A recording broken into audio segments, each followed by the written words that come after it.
Hi everybody, my name is Brenda and I'm from pitchIN. Welcome to our Get to Know the Founders session where we would like you, the investor, to know more about our issuers and what their stories are like. So we will spend about 10 minutes speaking to the founders of these companies and we'll be asking them 7 to 8 questions about themselves and what the company is like. So after that, we will wrap up the session with a set of rapid fire questions. So today we are sitting down with Kenny to know more about Nanyang Kopitiam. Nanyang is under the company Nanyang F&B Management Services, and they are an F&B group that currently operates 3 food courts under the name Nanyang Kopitiam. So they aim to raise 500K on pitchIN with this campaign. So without any further ado, I would like to welcome Kenny to our Get to Know session today. Welcome, Kenny. Hi, Brenda. My name is Kenny. I'm the founder of Nanyang F&B, which is the owner of Nanyang Kopitiam. Yeah. All right, cool. Thank you for your introduction. So let's get straight to the questions. Yep. All right.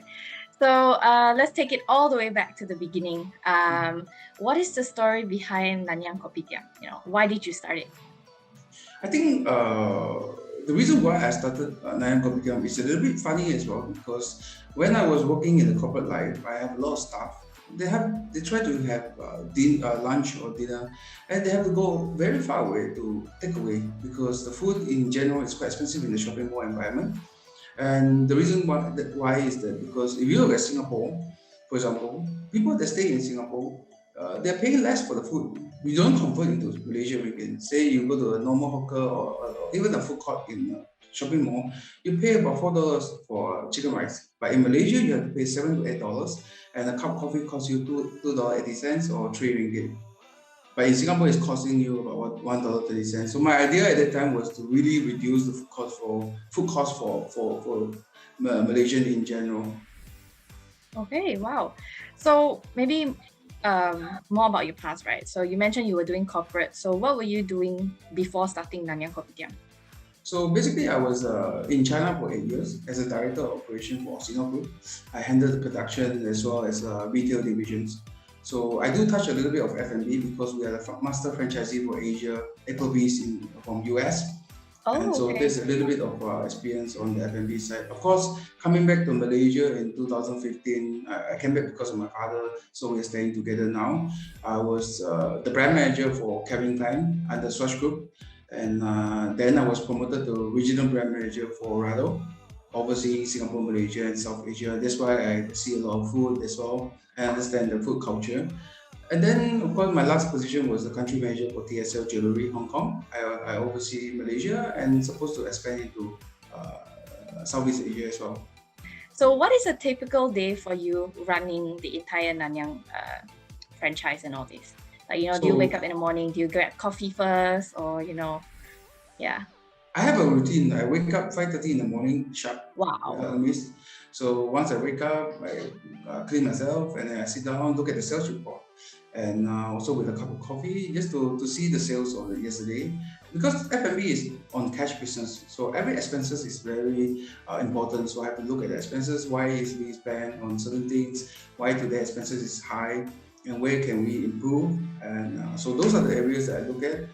After looking at the report, then I will send a few questions to my operation manager, and then I go down to the shops, I visit the hawkers and see whether they are happy or not, and the shop is clean, and talk to the customer, any area we need to improve. The last time customer told me that I can improve in the coffee, and therefore we change our coffee supplier to become Eco Coffee, and then now everything is great. So those things, I visit every shop.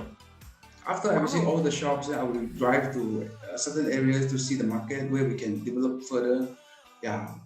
And of course, then coming back, I will look at the marketing plan. So what kind of things we can promote, which store business is a bit low, so we can help them push for the business. Yeah. Mm-hmm. So it still sounds like you're very hands-on, obviously. Of course, every job that I'm on is more hands-on. Even in TSL or rather, I visit all the shops, the stores, just to understand, because you need to be in the market to understand the market and the customers. So those are the areas that are really important for me. All right, cool. So what keeps you motivated to stay in this business? What is a part of this business that, makes it like, I want to continue, or this makes me feel good? I think if you come to our shop, you look at our food court and lunchtime or morning time, you see it's packed with people, of course with the SOP adhere, right? So that one is for sure. So it's packed with people, and then you look at the hawkers, they are cooking, they are boiling their food, they're serving the customer happily, busy, and it's so vibrant, you know. And before they are just making a living, but now it's different. We help them develop their brand, they have their own logo and everything. So it's like they're selling their own brand. They understand that it's very important for them to make sure that the food is good, the quality is good, and the customer is happy. So looking at them from before, they don't really know what's brand. They just want to make a living, sell food. So today, they are happy and they are very proud of themselves. I think those things are really making us proud that we are Yeah. under Nanyang Kopitiam. Like what people say, they are not being left behind. So that we help them, we support them with Facebook marketing, whatever it is, just to Yeah. ensure that they expand together with us. Yeah. So they're not just like surviving, right? They're thriving with you. Yeah. Yes. Yeah. So because they expand together with us, we have 4 stores. Everybody come and I help them plan for the central kitchen and they develop their SOP, what you should do to expand, so that they don't reduce the quality. And those are the areas that I'm really proud of. All right. Cool. So, obviously, F&B is very famous, right, for having its own set of specific challenges. So, what are some of the challenges that keep you awake at night? I think it's kind of rather funny, because before January this year, we actually are a restaurant. I developed Nanyang Kopitiam. I want to reduce food costs. I handle everything myself. So we serve food and everything. But because after the second MCO, then it's always like looking at the expenses and everything and the business. And I think it keeps me awake at night. And what kind of strategy we should have to really transform Nanyang Kopitiam to achieve our dream of our vision of lowering the food cost. So we keep thinking, we keep worrying, and then from just one moment, I was at the food court. Then I look at them and the hawkers and I say, why don't we transform Nanyang Kopitiam into a food court? So from there, we signed Jaluling, we signed Esplanade, we opened our first food court and it was a big success. Everybody come and the business really grew really fast after the second MCO.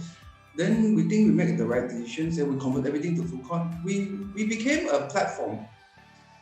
Every business is like, for us, we like a platform for people to sell their food to the customers. So we as a platform provider, we help the seller to ensure that they deliver quality food. And those are the things that I think really transform Nanyang Kopitiam. Okay, so you mentioned a platform. So like, other people can obviously approach you, like vendors and customers can approach through the platform to sell and buy things? Yes, because a lot of hawkers that we come, of course, Nanyang Kopitiam, to be honest, we are not proud of, not to say that we are very proud, but then most of there's a long waiting list to join Nanyang Kopitiam hawkers. To be a good problem. Yes, so because we try to find space, but we cannot accommodate them because every stores in Nanyang Kopitiam are all differentiated. They don't sell similar thing. So basically, they have to wait for a new shop to open to join us. Of course, we give priority to those that supported us. And then, of course, we're going to develop our own platform, which is a Nanyang Kopitiam app, to really achieve our vision, initial vision. Because now, Foodpanda and GrabFood, most of the food are based on 35% commission and 30%. Yes. It's being charged there. So basically, you look at the price, you go to the physical store, it's totally different price. We try to solve that problem by developing Nanyang Kopitiam app and use a different business model. Yeah. So it is under beta testing. So hopefully we can launch it soon. Okay, cool. So contrary to that, right? Is there anybody that you particularly look up to, or anybody that's been part of your journey that inspires you to keep going? I think in my life, there's 2 business people that I really look up to. Number one is Warren Buffett. Warren Buffett. Yeah, so the way he invests in business, the way he look at things, being prudent, being caring, integrity, and responsible to the shareholders and everything. So those are the characteristics that I really admire. And he lived a very simple life, not a luxurious life. And he's still successful. So I think those are he's the kind of person that I look up to. Yeah. As well as the second one would be our own Rover Coke. So it's the same everybody is prudent. It's not necessarily you Yeah. have to be. My main objective is just to develop a business, a sustainable one, and to ensure that we can bring Malaysia culture to other countries. Okay. Yes. So we have the last question. What is your aspiration and vision for Nanyang Kopitiam? Hopefully, I think we get it listed one day. I don't know if it's going to be possible. Of course, my main objective is to get our business listed so that we can share our wealth with shareholders, more shareholders. Of course, looking at 5 years, we hope that we can expand into ASEAN plus China. Because I went to China, I was in China, so a lot of Malaysians in China, a lot of Singaporeans, a lot of Southeast Asians in China. So they couldn't find the good Malaysian food. Probably because of the ingredients. So basically, you're cooking a curry, and then they use a different something that's plant in Hainan, but then the taste come out different. So one day we hope that we can expand into ASEAN, bringing real Malaysian food to China, to ASEAN countries, so that they can try our food. Okay. Wow. Okay. Thank you so much. So that is actually the last question of that entire section. So what's going to happen next is we are going to play a very quick round of what we call rapid fire questions. So I will be asking you only like 5 questions, and there will be options. Basically, you choose this or you choose that, and you just tell us whatever comes to your mind first, lah. Okay. Okay, so before we start, I'd just like to remind you there's no right or wrong, so no pressure, yeah. All right, so first question, very simple, coffee or tea? Coffee. Coffee, so you're a very coffee person. Okay, dine in or delivery? Dine in. Dine in. WhatsApp or Telegram? WhatsApp. Okay, work from home or work from office? Work from office. Okay, last question, Microsoft or Google? This is a tough one. Google. Google. Because it was a joke before, no? If you don't know anything, ask Google. You cannot ask Bing, no? Because Bing give you the different direction. So sorry to say that. Okay, right. So that was the last. That was great. Thank you so much for playing along with us. I hope you had some fun doing that, and overall with the interview, lah. So before we end the session, I will let you close it out with a final message from Nanyang and a closing remark to your potential investors. So I think for me, it's rather simple. I'm really a person that just want to build a business, and I want to build Nanyang Kopitiam to become #1 in Malaysia as a food court operator and expand into other countries. And I do hope that people believe in Malaysian culture, the food court, and those culture can invest in Nanyang Kopitiam, so that together we become big in ASEAN. So if Singapore has a bread top group that owns Food Republic or Toast Box, then Nanyang Kopitiam can be the version of Malaysia that own multiple brands. So hopefully that together we can build an empire from Malaysia. Yeah. Thank you. Malaysian food empire. Something we always feel very strongly about. Malaysian food, we're always very semangat. So that was Kenny from Nanyang Kopitiam, everybody. So to those of you watching, please find their campaign at www.equity.pitchin.my, where you can post any of your questions that you might have for Kenny in the Q&A section under the campaign page. So thank you for joining us, Kenny, for our get to know the founder session. And to those of you watching, we'll see you next time. Thank you.